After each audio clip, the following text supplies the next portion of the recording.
join us. Very good evening to you. I hope you have had your dinner and you're all set to tune into a very exciting webinar. Before we begin, I just want to do a quick check. Please type into the chat box and let me know if you can hear me loud and clear. And if at any point in time, if you have any questions, just do type them in the question box, which you should have on your menu bar, and we'll go through them as soon as the opportunity arises. Yeah, I hope you can hear me. Thank you, Clara Lowe, for letting me know that you can hear me loud and very clear indeed. All right, so without further ado, let me hand the mic over to Tian Yong, who will be starting his presentation proper. Tian Yong, please. Hi, good evening everyone. Welcome to 2017 Themes, Drivers and Outlook for Currencies and Equity Indices. Thank you so much, Sri, for setting up this webinar for me. It's very much appreciated. My name is Tian Yong, Investment Analyst with Phillip Futures. You will know more about me later. But before we begin this webinar, I'd just like to take you through this disclaimer slide. Please have a quick read through before I proceed with the webinar. It is important that you understand the contents on this slide.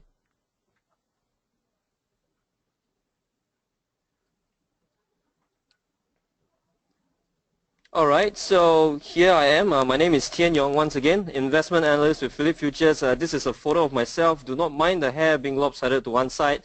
I'm an analyst with Phillip Futures. My area of expertise is in financials, particularly equity indices and currencies as well. So I've been with this company for quite a while, and it's really a great joy to be able to share with you my views and opinions on the things which are happening around the world this evening. So today, my webinar will touch on 4 key areas of focus. First, we'll talk about a few of the key themes for 2017, followed by an asset focus on currencies, and then equity indices, and then we will do a quick wrap-up. So the question I'd like to ask everyone here today is that, are you ready for 2017? Well, I know it's already February. This question might sound a bit cliche, but we still have quite a bit of the year to go, and who knows, tomorrow might just shock us as much as it did last year. For the year of 2017, a few things come straight to our minds when we are talking about the new year. First, we have Donald Trump as the 45th President of the United States in America. And next, a lot of unsettling developments in the French elections, Brexit, and upcoming, we have the German elections as well. And next, something which is often overlooked by Singapore investors, we're looking at government stimulus and possibly more monetary stimulus in the India space on the back of very solid economic growth. And next, we have China, the continued story of slowing growth and recalibration of the economy as the Chinese government, along with the central bank, looks to steer the economy to a period of slowing growth and stabilization. Next, for Japan, the same theme continues. The same question continues in 2017 with regards to whether or not Japan will finally see some semblance of inflation this year after repeated and persistent monetary stimulus policies by Kuroda of the Bank of Japan. And of course, we're all in Singapore. I can definitely not neglect Singapore. As we have seen in January, the theme of revived stock markets has been something which has caught the attention of many investors. So let's move on to the first asset class of focus today, currencies. Today, I will be focusing primarily on the US dollar and then branching out my analysis from the US dollar against other currencies. And just to show you this chart here, okay, today I'll be basing my analysis from 5 different angles. I call it the full spectrum analysis. Okay, so from this 5-point analysis, I'll touch on points of US monetary policy, US fiscal policy, US trade, socio-political conditions, and of course I'll wrap it up with the state of the economy. So from this chart, it is called a radar chart. I'll allocate the weights of whether the individual segments of this spectrum are more inclined to a bullish dollar, US dollar, or a bearish on the US dollar. So we'll see more of this chart as we go along. And we will move in a clockwise direction starting from monetary policy. So first up, with regards to U.S. monetary policy, the big question that's on everybody's mind is, how many rate hikes will there be for 2017 by the U.S. Federal Reserve, and also when will these rate hikes occur? Let's take a look back in 2016 December. From the FOMC meeting and the Federal Reserve's dot plot, we have seen revised expectations of the target interest rate for 2017. In 2016 September meeting, okay, we saw that the median number of interest rate hikes amounted to 2 hikes in 2017. However, following Trump's surprise US elections victory, we saw that the median number of rate hikes in 2017 increased to 3.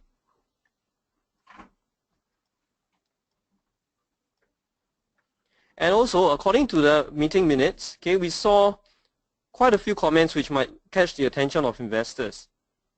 Okay, there still lingers the uncertainty with regards to US President Donald Trump's fiscal policy, and also the general stance that the US Federal Reserve still wants to take a firming position on monetary policy moving forward. However, from the FOMC's February 2017 statement, we saw comments on both labor and inflation, the two most closely watched indicators of US economy health. On the labor front, okay, it was stated that the labor market has continued to strengthen while jobs gains remain solid and unemployment rate stayed is near its recent low. On the inflation front, okay, market-based measures of inflation remain low, and survey-based measures of long-term inflation are still little changed. Let's bring it up a bit more recently. Okay, just yesterday we saw U.S. Federal Chief Janet Yellen state in her testimony that the pace of wage growth has picked up relative to its pace a few years ago, and there still persists improvements in the labor market. On the inflation front, inflation has been noted to increase. However, it is still below the Federal Reserve's 2% objective. So what does this all say? And how are the markets actually perceiving all these statements by the US Federal Reserve? On this chart here, it shows the implied probabilities of rate hikes for the respective meetings in 2017. Let's just look at from now until end of the first half of 2017. On the dark navy blue line at the bottom, okay, we have the probabilities of the March meeting, which is just next month. Then the medium blue we have May, and then the lightest blue line we have a June meeting probabilities. It is quite clear from this chart that the federal funds futures markets are pricing in a more probable rate hike, if ever, to occur earliest June. Whereas for March and May, the probabilities are more not than often. So it's still less than 50%. So from this chart, we can infer that the markets are really looking at June 2017 for a real chance of a rate hike. So, how does a rate hike impact the US dollar? So, according to this flow chart, when the US Federal Reserve hikes rates, okay, it results in a higher yield on US dollar denominated deposits. As investors, of course, we want to flock to these deposits because it offers a higher yield, which leads to a higher demand for US dollar, and thus we have an appreciative pressure on the US dollar. So this flow chart shows how higher interest rates from a Federal Reserve rate hike can impact the US dollar. Please note that this will not happen right at the instance of a rate hike, but rather expectations of rate hikes can already cause the US dollar to appreciate preemptively. So for monetary policy, I'm bullish on the US dollar. Next, we have to talk about fiscal policy as well. And in this year, fiscal policy, honestly, it's all about Donald Trump. Let's take a look at some of his policies so far. All right. So when it comes to fiscal policy, the two heaviest segments of his fiscal policy, which is expected to impact the US dollar the most, stem from his corporate and personal income tax cuts, as well as his infrastructure and defense spending policies. So on the tax cut front, okay, he has mentioned that he wants to cut corporate taxes from 35% to 15%, whereas for personal income tax, he intends to reduce the number of tax brackets from 7 to 3 while lowering taxes across all brackets, and as well as to repeal the estate tax.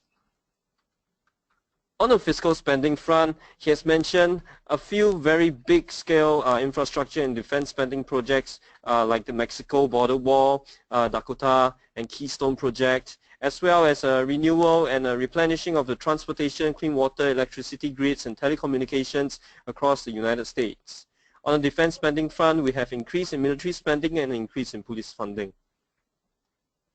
However, the impacts on the US dollar as a result of these policies are not exactly clear. Let's examine why. So it all starts with the implementation of such policies. We have infrastructure and defense spending on one front, corporate tax cuts on the other, which is expected to lead to more public sector jobs and also more disposable income. These impacts are funneled through consumer demand and consumer spending, which is then expected to lead to higher domestic inflation, and with higher income, the US citizens who are expected to have more propensity to buy foreign goods, and thus import demand is expected to go up. Following higher rates of inflation, we may see more headroom for interest rate hikes, while at the same time, we may see a higher demand for foreign currency. These two forces result in a very confounding effect on the US dollar. So on this front, I give a neutral assignment to the fiscal policy front. Well, of course, next we have to talk about US trade policy. There's been a lot on trade policy in the news lately, especially with regards to the TPP, NAFTA, and more recently even Canada and Japan, and also China. So let's take a quick look on some of the positions of Donald Trump.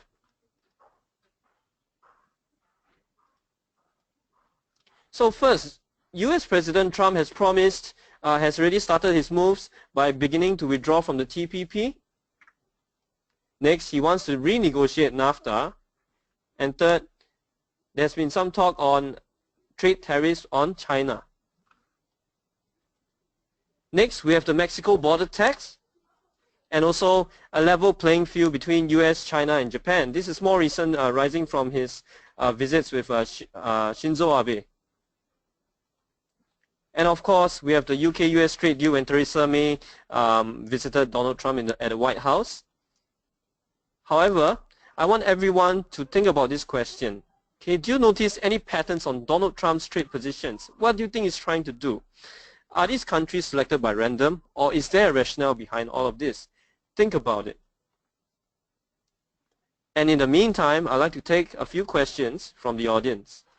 So we have from Audrey, we have from one of the audience asking about would a strong US dollar and a high US 10-year Treasury yield be good for President Trump's intention of making the US great again? If not, is the US dollar and the US 10-year yield overshooting to the upside currently, and hence downside risk is high? Thanks. Well, with regards to this question, my analysis on the US dollar will be shared during the later parts of this webinar.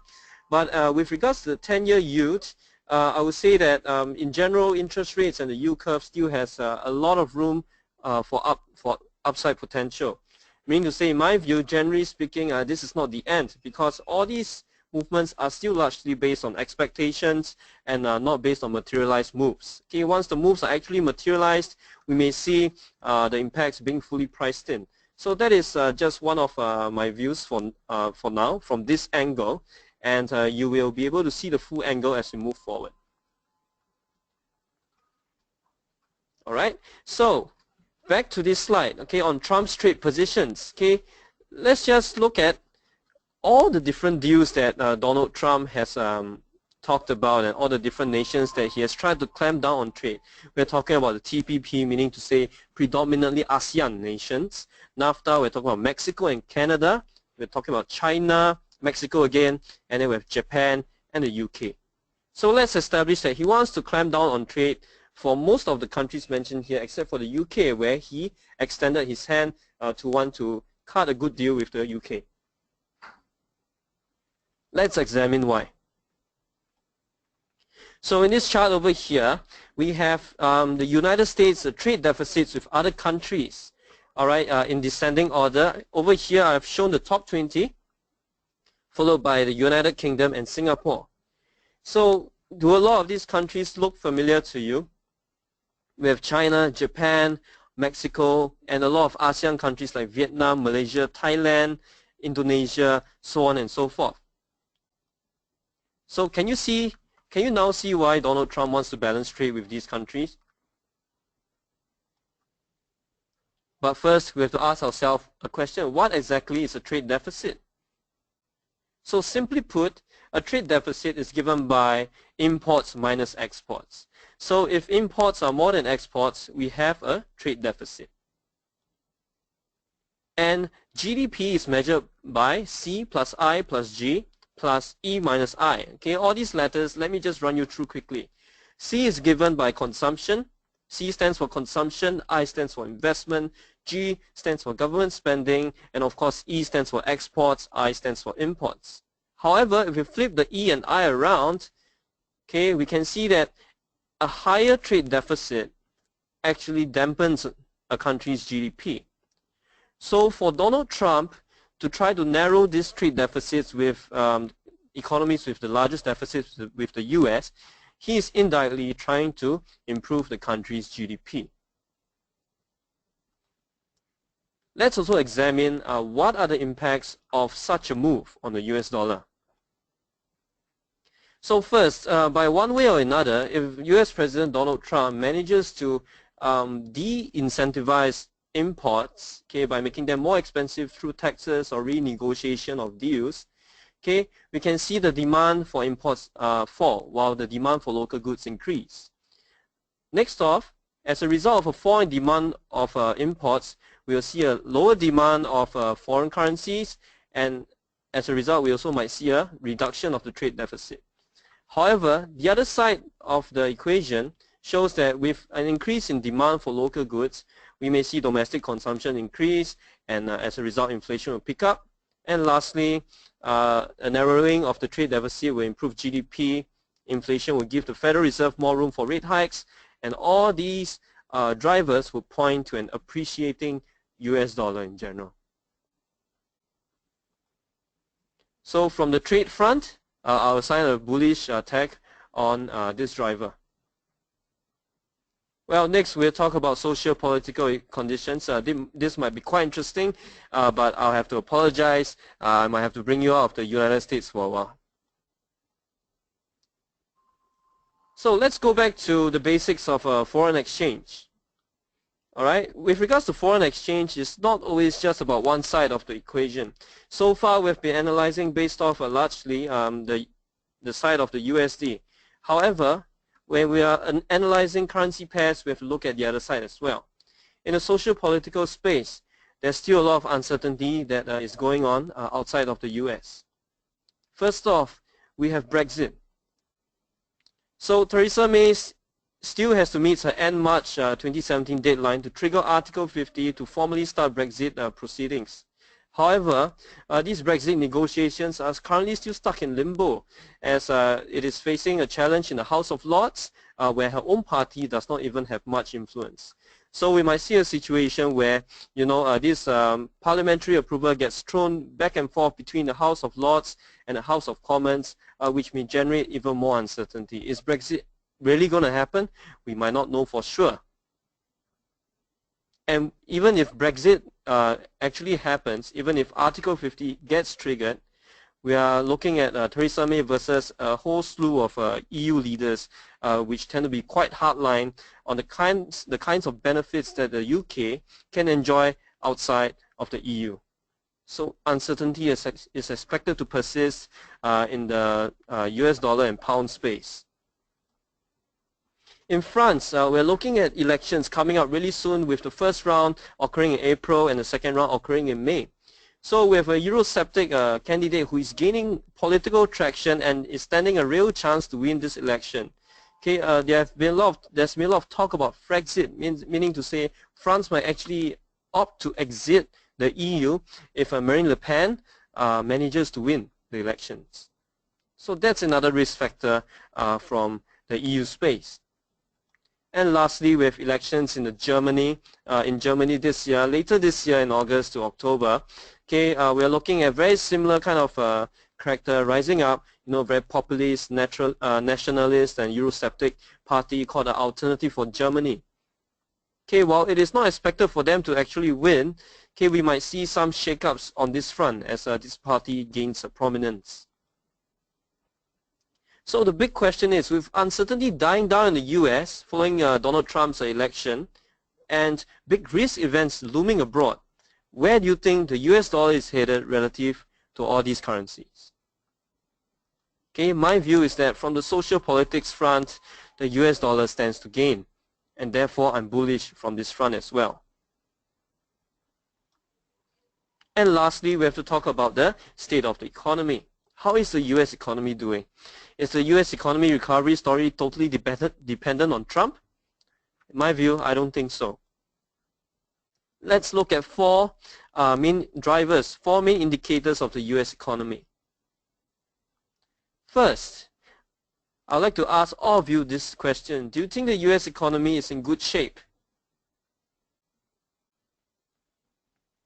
Let's look at the indicators. First, let's just look at GDP growth for the US economy. So on this chart, we are showing a year-on-year quarterly GDP growth for the United States economy.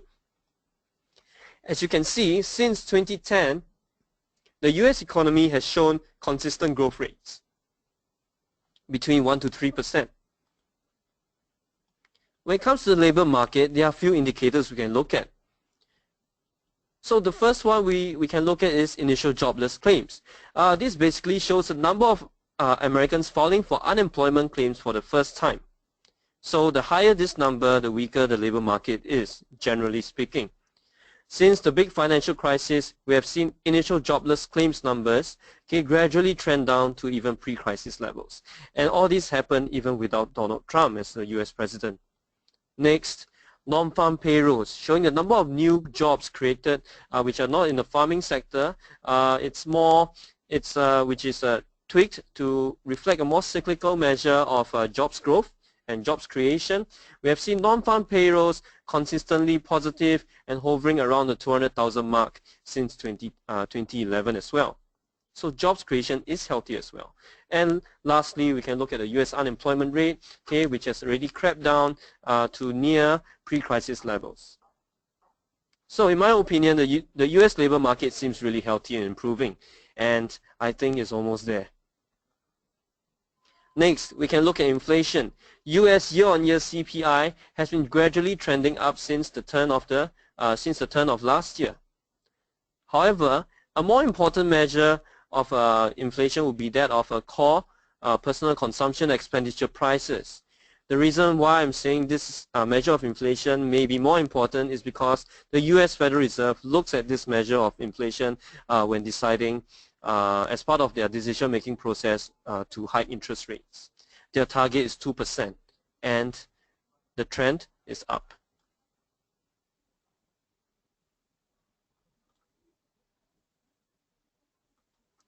So how do these measures actually impact the US dollar? Let's take a look at the flowchart again. So from the labor and inflation front, if the labor market tightens naturally with or without Trump, and inflation picks up naturally as well, it gives the Federal Reserve more headroom to hike interest rates. This, when the Federal Reserve hikes interest rates, directly speaking, it causes the US dollar to appreciate. And therefore, from the economic front, I am also bullish on the US dollar. So we have come to the end of this full spectrum analysis, and it is quite clear that I'm quite bullish on the US dollar. However, please just note that this is just my view, and feel free to post an alternative view if you feel otherwise, or any questions that you may have at this point of the seminar.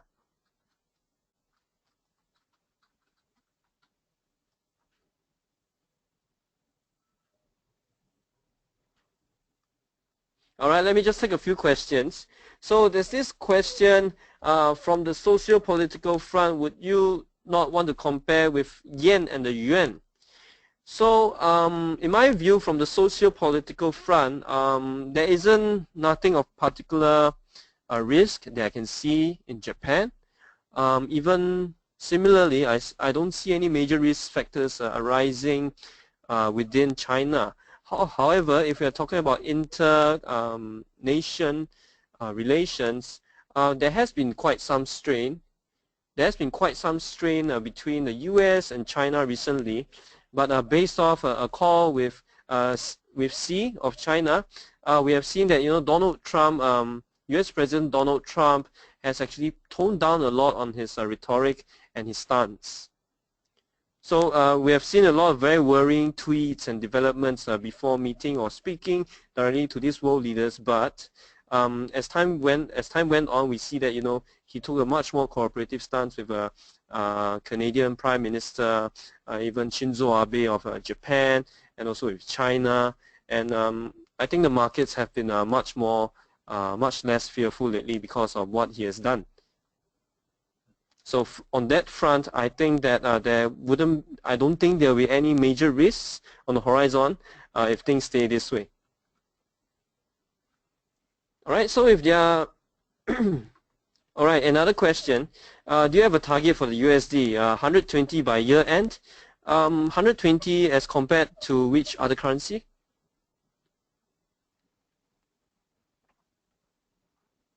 Oh, the dollar index. All right, so the dollar index will be part of my analysis later as I talk about currencies. We'll get to that later. In fact, I think it's just a few slides away. So let's move on. All right, so let's move on. So before we proceed, I'd like to do a quick recap. So on the currency front, okay, just to refresh the basics, okay, a currency is the cost of one currency in another currency, and there are always two sides to the equation. And currency pair movements can be driven by monetary policy, fiscal policy, trade policy, social political conditions, as well as the state of the economy. And my reasons for a case for a bullish US dollar in 2017 is first due to the Federal Reserve's hawkishness for 3 rate hikes in 2017. Number two, US President Trump's tax cuts, inflation, and rate hikes. Next, a stance for narrowing US trade deficits, which results in a lesser demand for foreign currencies. And fourth, on a socio-political front, we are looking at mounting political uncertainty abroad while diminishing political risk back in the US. And lastly, even without Donald Trump as the President of the United States, the natural path of the US economy is headed towards an appreciating dollar as well. So we know there's a bullish case for the US dollar now, but how do we gauge its general strength? I'd like to introduce you to the US dollar index. So the US dollar index is a measure of the value of the US dollar against the basket of trade-weighted currencies. From this chart, it is clear and evident that the euro takes up the most weight in this index at 57.6%, followed by the Japanese yen and then the British pound. And these will be the currencies we'll be focusing on today. Let's look at the historic price movement of the US dollar index. So at the turn of the new year, we saw the US dollar index gradually move down a channel, okay, on political uncertainty surrounding Donald Trump's policies. However, lately it has broken out of its descending channel and crept back up. What does this mean? Okay, based off my Fibonacci retracement levels, okay, it was testing a crucial level of 50% at 99.852 just early on this month. However, it has since experienced a golden cross and is trending upwards. Okay, I am bullish on the US dollar. In the near to mid term, I'm looking at 103 by perhaps Q2. However, to take an earlier question, okay, which is asking me if there's a possibility for the US dollar to hit 120 by the year end. For me, I think that is rather unlikely because 120 requires an appreciation of around 20% of the USD as compared to what it is now.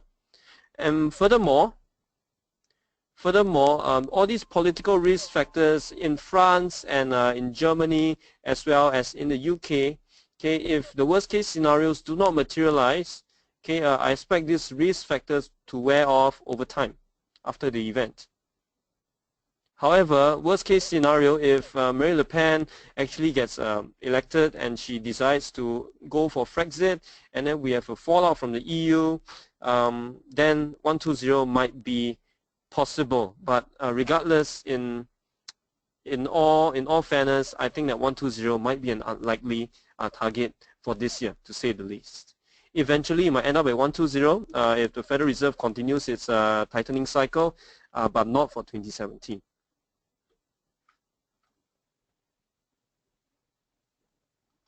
All right, so let's talk about the US dollar index decomposed into the euro, the pound, and the yen. So first up, we have the euro-dollar currency pair. The euro-dollar currency pair recently tested once again its 50% Fibonacci level before bouncing downwards. Okay, I'll attribute this recent down move on political risk and uncertainty arising from Marine Le Pen, one of the candidates for elections, gaining real political traction. So I'm bearish on the euro-dollar pair at least until the end of the French elections. However, at the end of Q1, we may see an entirely different set of problems, assuming that she does not get elected. Okay, Eurozone inflation has been creeping up very close to the ECB's target of near but below 2%. So if inflation gets excessively high, okay, fears of taper talk might actually arise, which may result in the euro gaining against the US dollar. That's for beyond Q1. For the British pound and the USD pair, since all the big shocks about the Theresa May and the hard Brexit and also the EU referendum decision last year in June, we have seen the pound move largely sideways against the US dollar. This is expected to stay this way unless there are material developments from the Brexit space. Okay, even if Article 50 is triggered, we may see potential downside for the pound USD pair if the trade negotiation deals do not turn out as to be very favorable for the United Kingdom. And lastly, we can talk about the yen. So the special quality of the yen is that it is not just the official currency of Japan, it is also viewed very often as a safe haven currency. So in times of uncertainty, especially times of uncertainty in the US, we may see the yen appreciate against the dollar even in the absence of any monetary policy fundamental drivers.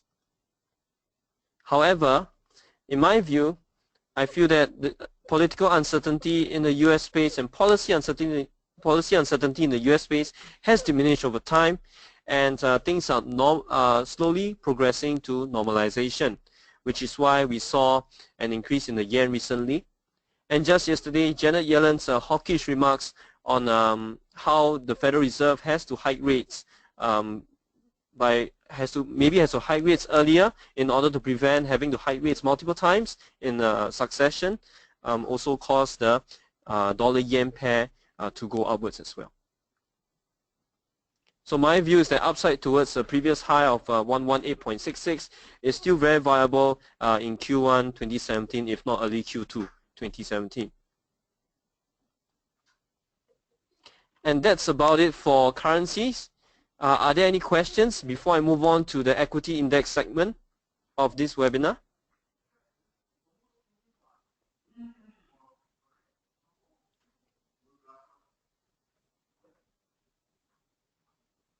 All right, if not, I'll move on to the equity index segment. So before we move on to our analysis of US equity indices, I'd just like to orientate you to 4 of the quite popular US equity indices that investors are watching. So first off, of course, we have the S&P 500, which is an extremely balanced index and made up of 500 large cap companies, and it is relatively more sensitive to broad sweeping measures like corporate tax cuts. Also, it is sensitive to energy deregulation policies of Trump because this index has a relatively higher weight in the energy sector stocks. Second, we have the Dow Jones Industrial Average. Everybody has been talking about this index lately, and the number 20,000 comes to mind when you talk about this index. Okay, its defining characteristics is very heavy on industrials and financials, and it is made of 30 very large cap and very well-known companies. Okay, we're talking about companies like Goldman Sachs, etc. And it is, of course, as the name suggests, it is relatively more sensitive to infrastructure spending measures, defense spending, financial deregulation, and healthcare deregulations. Reasons being that these sectors bear a relatively heavy weight in this index. Next, we have your NASDAQ 100. This index is extremely heavy on the information technology sector. It does not have any financials, energy, materials, real estate, and utilities. So you can guess that this index is very heavy on tech, and things like immigration control and protectionism, even visa regulation shakeups are expected to really hamper the NASDAQ 100 because the infotech sector is extremely dependent on foreign talent, especially when it comes to outsourced services as well. And lastly, we have your Russell 2000, which is a very volatile, not very volatile, relatively more volatile index comprised of small cap stocks, and it is sensitive to tax cuts and small business initiatives. So having oriented to this, these four indices, let's move on with an analysis of two of the more popular ones. Okay. Before I move to a deep dive of the specific indices, let's just do a quick scenario analysis on what is expected to happen under Donald Trump. First, in the first scenario, which we may be seeing recently, is that Donald Trump only introduces his good stuff. No more bad stuff is introduced. So in the first phase, as we have seen recently, we are expected to see a very huge market rally on the good news, and euphoria will ensue. However, having all these very business-friendly initiatives also mean that the Federal Reserve will have more headroom to hike rates, and they are expected to hike rates, which is expected to put a temporary dampener on US equity indices, after which prices will normalize and US equity indices are expected to end net higher than where it started. In the second scenario, nothing happens from here and everything stays as status quo. Okay, we'll expect markets to slowly unprice and retrace all these expectations of stimulus. However, the Federal Reserve is still expected to have some room to hike rates given the natural state of the US economy. And last, prices are expected to normalize and US equities end up net higher. And lastly, we have a very bad case scenario. Okay, only new bad stuff is introduced, perhaps a trade war with China or very destabilizing moves by US President Donald Trump that actually happens. Okay, first, we're expected to look at markets pricing in the adverse impacts of these policies. Previous Trump rally is expected to be erased. And next, cheap valuations will draw in buyers due to a very good bargain on these equity indices, and a federal hike is likely to be delayed. These two factors are expected to push equity indices higher from its previous plunge. However, as prices normalize, US equities are expected to end up net lower. So which outcome do you think is more possible? Alright, so we have a question here. It states that scenario 1 assumes its policy announcements enough to move markets. Is that realistic, as people realize it takes time to implement some of the tougher policies like Dodd-Frank, infrastructure, etc.? Yeah, that is true actually. But we have to keep in mind that markets are first and foremost extremely speculative, and I'd like to say that the recent rally is not the true reflection of a full pricing of the full impacts of its policies. So in the market, there are many participants, and there are always participants on both sides of the view of policies. So on one end, we have the bulls who are very optimistic on Trump's business-friendly policies, but there will always be a sizable pool on the other side who are more skeptical, and they do not really believe that things can really happen as promised. So the net result is what you see on your charts, which is your prices. And as a result of that, the current price is not expected to reflect the full effects of Trump's policies. So one can only imagine the kind of price action that would happen if these things actually occur.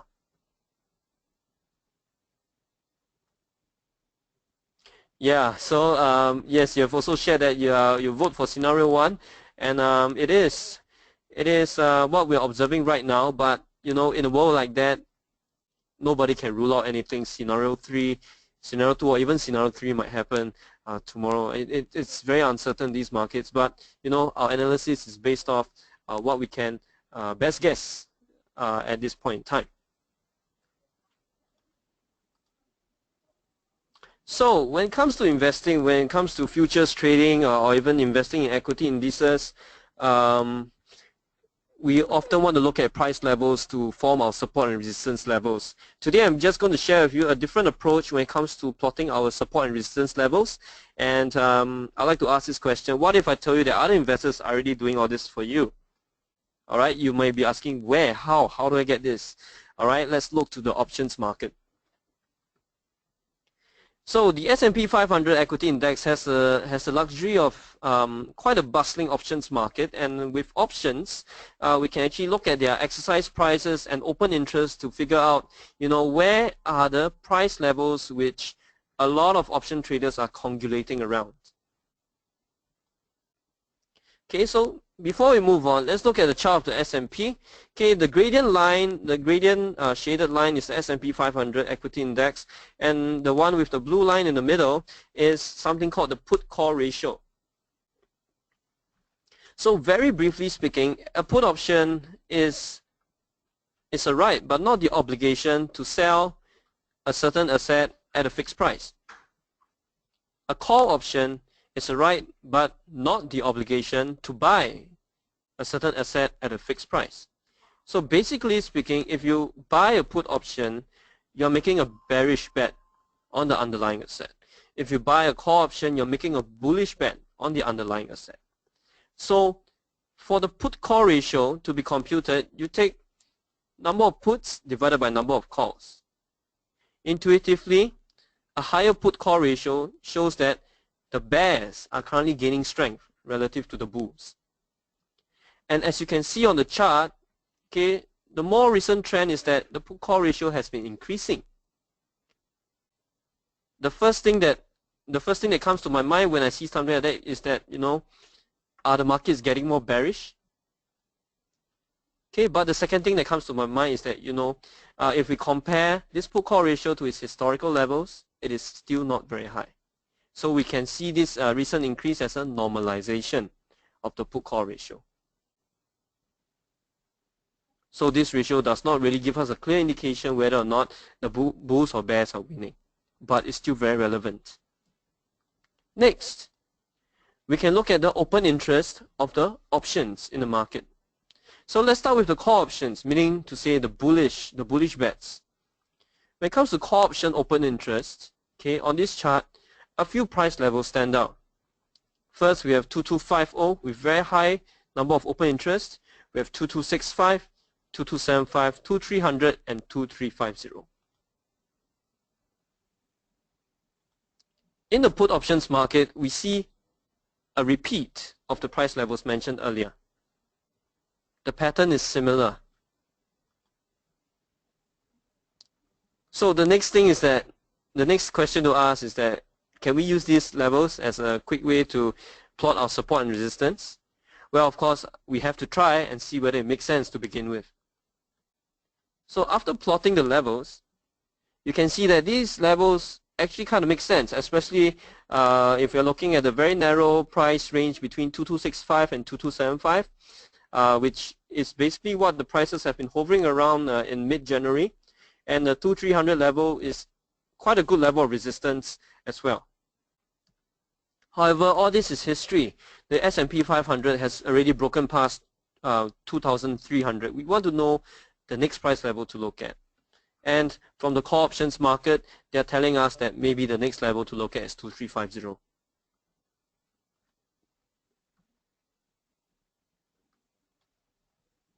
Similarly, in similar fashion, we can look at the Dow Jones Industrial Average. The Dow Jones Industrial Average has already broken past 20,000 mark for quite some time. However, investors may want to look at the next level.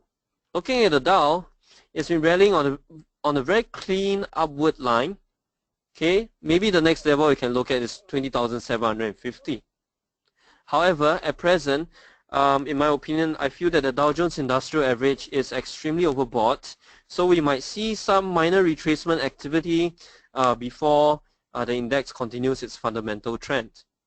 Reasons being increased hawkishness from Janet Yellen, or even some destabilizing factors potentially might derail this upward move. So as we know, asset price movements, they do not move in one clean line all the way. They have to consolidate before resuming their current uptrend. But 20750 is not impossible for this first to second quarter of the year. So before I move on back home, are there any questions from the audience?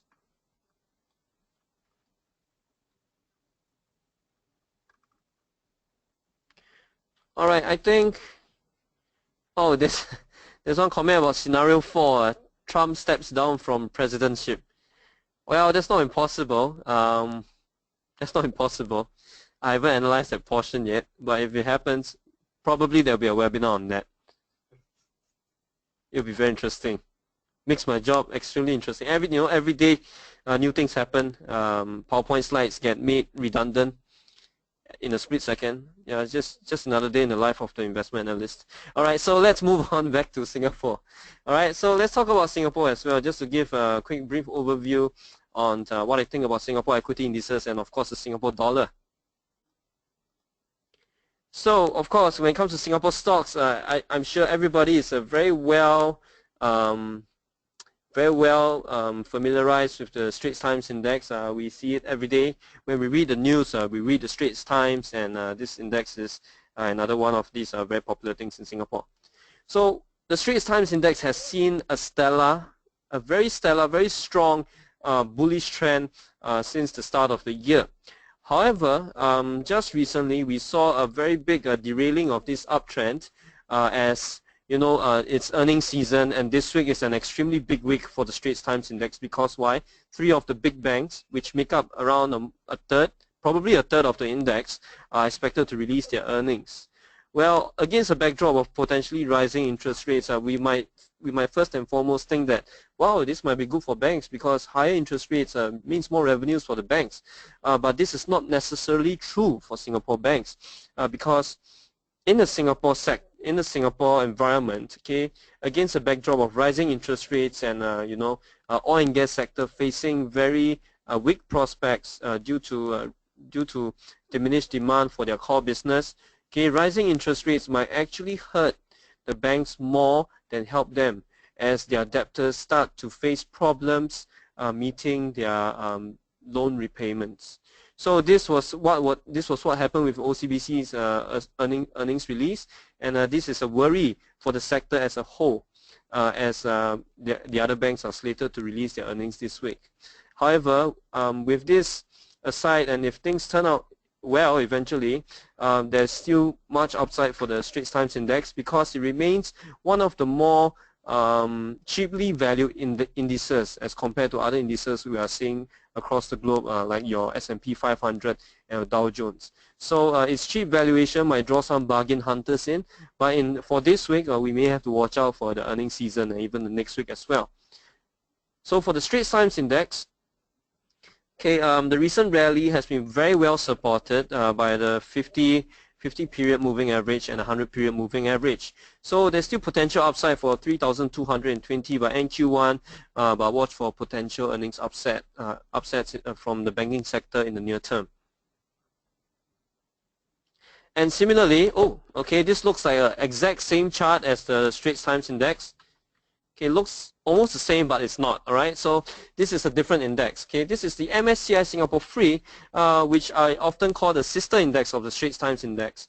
Okay, instead of the Straits Times Index, the MSCI Singapore Free, or SIMSCI for short, is what futures traders look at when they want to trade futures on Singapore equity indices. Okay, similar to the Straits Times index story, earnings are an important thing to watch out for this week, and upside is still there. For the SIMSKI, we're looking at potential upside towards 347.71 by NQ1, but also watch for earnings upsets potentially in the near term. And lastly, we have to talk about the Singapore dollar. So the Singapore dollar is at a very critical juncture. Okay, it has largely retraced from its up move since the turn of the year, and it has tested its 38.2% Fibonacci extension level. Sorry, Fibonacci retracement level, and the fast-moving average is looking set to perform a death cross. Okay, while I cannot be really sure on whether or not a death cross will form, it will be actually better if a death cross does not form, and the 50 MA simply is supported by the 20 MA is simply supported by the 100 MA. All right, so against the backdrop of hawkish US Federal Reserve and Trump's potential policies, I'm actually bullish on this pair. I think there's potential upside for this currency pair. Support may be found above the 1.4086 level. And if the U.S. Federal Reserve really pursues its full tightening cycle, upside towards 1.45, it is not impossible. However, watch for a breakout from the 23.6% level before we can engage in any upside trades for the U.S. dollars Singapore dollar pair. So before I wrap up, I'd like to open the ground to questions. We've basically come to the last few parts of the seminar.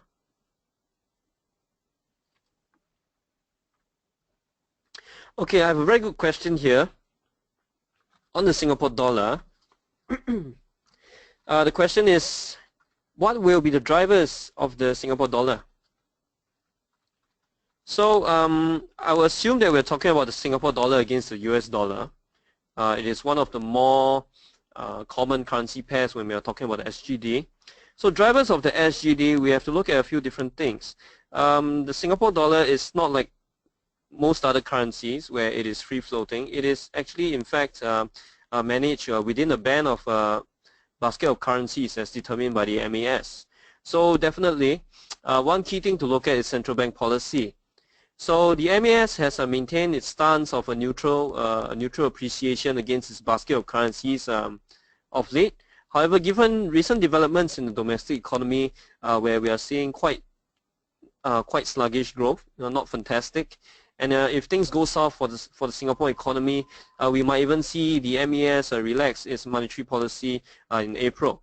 So by relaxing this band, the Singapore dollar has one way to move, which is weaken against the US dollar, especially when the US Federal Reserve is looking to tighten its monetary policy as well. So the two things to wrap up, the two things we should look at for the Singapore dollar on the SGD side is domestic economy drivers. Okay, if it's weak, it increases the probability of the MAS easing policy in April, which is expected to weaken the dollar against the USD. So there's another question asking, is this seminar held weekly? Well, I'm very encouraged by this question, but unfortunately it is not weekly, but it is quite often. So to stay tuned to our webinars and themes and the presentations that we'll be doing online, you can go into our website and take a look at the kind of things that we have in store for all our avid listeners of our webinars. All right. So let me just proceed with the wrap up. So today we talked about many different things. Okay. The first thing we talked about is the first question I asked my audience is if they are ready for 2017. I hope you are ready by now to trade and to open an account with Phillip Futures. All right. So the things we talk about are the key themes of the year. And next we talked about currencies. Okay. We remember we had our 5-point USD analysis, and we talked about the US dollar index, and we broke it down to its constituents, the major constituents, meaning to say the euro, the pound, and the yen. And next, we talk about equity indices as well. with a focus on US equity indices. We talked about the composition, the differentiating points of the S&P 500, the Dow Jones Industrial Average, the NASDAQ 100, as well as the Russell 2000. And we did a quick scenario analysis on what is expected to happen to US equity indices in general if Trump pursues different courses of action from now on. And we had a deep dive into the S&P. We looked at the options market to plot out support and resistance levels, and we looked at the Dow Jones Industrial Average. And lastly, I prepared a special for everyone, an outlook for Singapore, a brief one. We looked at the Straits Times Index and how it's expected to occur. Remember, near-term risk is there for the banking sector. Please do keep your eyes peeled for earnings season. However, upside is still there in the mid to longer term.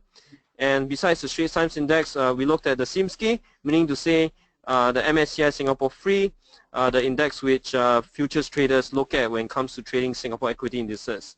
And lastly, we talk about the Singapore dollar. So let me just run you through a few of the things I'm really proud to share with everyone today. I'd like to answer the question, why trade with Phillip Futures? Right. First off, we offer a very low initial minimum deposit for account opening. It does not matter whether you're Singaporean, Malaysian, or foreigner. 500 Singapore dollars is enough to get your new account started, of course, with the proper documentation and approval processes as well. And next, okay, just for Phillip Futures customers, okay, you stand to benefit from daily analyst commentaries and outlook for working days, of course. So clients of Phillip Futures, they stand to benefit from this outlook and commentaries to get you up to speed on market developments. And lastly, we are very big on customer service here at Phillip Futures. Even if you feel that you're quite new to all of this, personalized customer education through one-to-one coaching is a thing here, and it can be arranged with our friendly and competent staff so that you may receive personalized training on matters of your interest and needs to get started. Alright, so these are the account opening requirements. Okay, it does not matter whether you're Singaporean, Malaysian, or foreigner. SGD 500 is the minimum deposit, initial deposit for account funding, and documents. Of course, you have your NYC or passport and supporting documents for Malaysians and foreigners. And lastly, just to have a quick look on the very nice analyst commentaries and outlook. The analysts like myself and my colleagues do out for our clients every day. On the left side, you have your one-day asset performance. At a glance, you know which assets have been doing well, which assets have not been doing well. And if you want to have a deep dive on the equity indices and currencies, even gold or crude oil, okay, you can look at the daily commentaries. All right. So on the right side, this is just a sample of the commentaries, key events to watch. Okay, we share all these things with you and our views and opinions on various asset classes as well. All right. So before I end off the seminar for real, I'd just like to ask if there are any questions from the crowd. All right. So where can we access an archived version of this seminar? Alright, so this version of the webinar will be uploaded to our YouTube channel briefly after this webinar. So stay tuned to our Phillip Futures YouTube channel for this webinar as well. And we have a comment, thanks, very good presentation. Is it possible to get a copy of this presentation in this email as well? It is possible, my colleague will arrange that for you. And how do we get access to these daily commentaries? Yes, you can access these daily commentaries if you so desire to become a client of Phillip Futures. This is just one of the many ways we add value for our customers. And we have a question on the view on REITs. All right, so with regards to REITs, it is not, I'm unable to comment because it's not within the boundaries of my license to do so. However, if you are interested, you can drop us an email. We can refer you to relevant people who may be in a position to comment. So, okay, I'm an existing client of Phillip, so I think my colleague will take it from there. He has noted this query and he'll follow up with you on this as well. Okay, thank you so much. Thanks for all the encouraging words.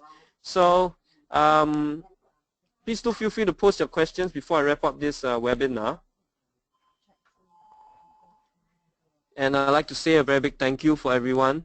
To everyone who has attended this webinar. I hope you all have found it useful. I really appreciate any feedback or encouragement that, you know, any comments that you'd like to leave before you go, please feel free to put it in the chat box as well. So once again, this is my face. My name is Tian Yong, investment analyst with Phillip Futures. You can contact me through my email and my office phone number as stated in the slide over here. Well, if there's nothing else, once again, I'd like to say thank you for attending this webinar. It's been a great joy to share my views with you guys. Hope you guys liked it. So, young, handsome, and smart. All right, thank you. Okay. Yeah, thanks, guys. So before I end off, I'll hand over the mic to my colleague Sri, who will take over from here. Once again, thank you so much for attending this webinar. Hope you are ready for 2017. Thank you. Thank you so much, Tian Yong. Just want to go over some promotions that we have on. We have the Trade Gold for Gold promotion, which I'm well aware that you have received banners or seen banners of our Trade Gold for Gold promotion. The basic idea is when you trade spot forex with full futures, you will receive gold, real gold. Depending the size of the gold depends on the number of lots you trade. For more details, you can head down to www.phillipfutures.com.sg/gold. I'm typing in the address right now, so you can access it in just about 30 seconds. All right. So the other thing that I would like to share with you is you can also try our demo platform, the Phillip FX 365 demo platform. To request a demo platform is free. You have instantaneous access when you put in a request. To request for a demo platform, you just need to head down to www.phillipfutures.com.sg/demo. Yeah, so that's where you can go. Put it in the chat box for you. So that's our demo platform. And lastly, apart from Tian Yong's and the rest of our analysts' insightful commentaries, which you'll receive on a daily basis, as a Phillip Futures client, you also have access to Trading Central. So anytime you need a market view, you can access the research portal, and you'll get a view on a particular product that you are following. If you have any other questions, you can direct it to futures@phillip.com.sg, futures@phillip.com.sg, or if you rather get in touch with Tian Yong himself, you may drop him an email in the email address provided earlier.